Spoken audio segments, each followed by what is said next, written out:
Welcome to Christian Statesman.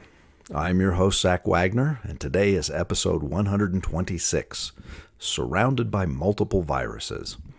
As the actual coronavirus pandemic creates so many problems and so much controversy across the globe, it awakens us to a real situation that we can identify and address at face value.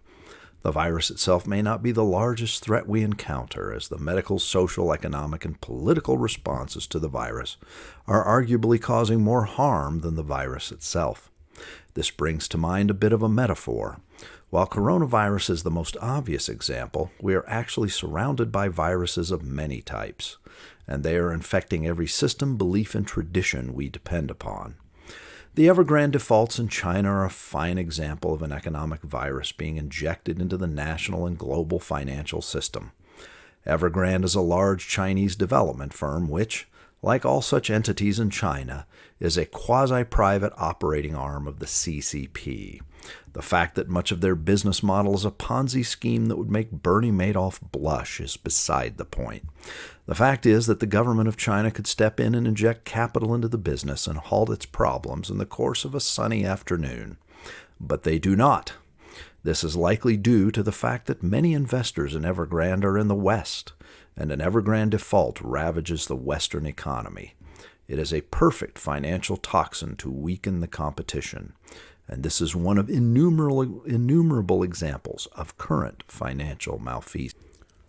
With all of the corruption and misdirected, politically correct dialogue, we are also infested with a moral virus.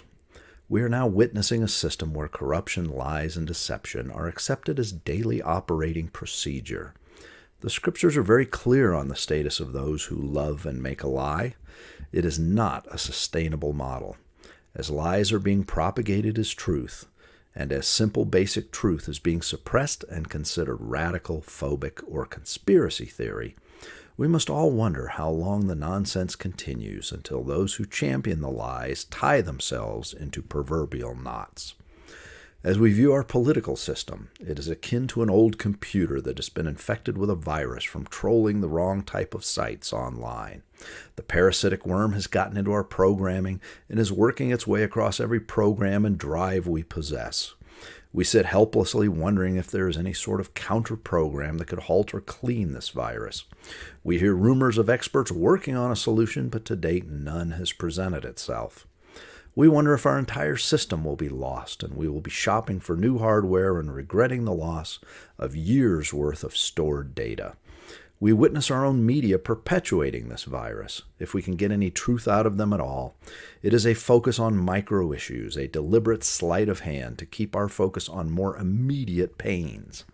We are constantly persuaded to divide ourselves into camps: Republican versus Democrat, conservative versus liberal, left versus right, socialist versus capitalist, and we are constantly encouraged to treat these minor issues, taking a bit of ideological decongestant, as it were, while the larger cancer devours the last vestiges of our health that remains. What medical diagnosis can possibly correct the viral symptoms that now surround us and consume us like a plague? Is there any medicine that can possibly cure our illnesses at this point?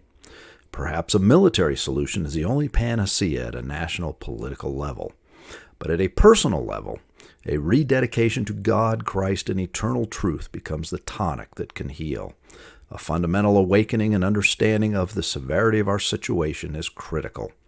A personal resolve to find, internalize, and then represent truth in each of us is the only sure path we can immediately identify.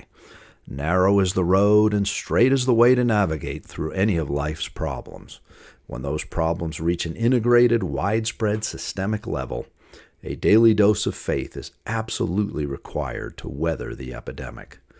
Do we have enough people left who will fight these viruses, determined to restore their own health, and then restore the health of our national community? Have we accepted catastrophic illness as a fact and a way of life? If so, what hope do we have?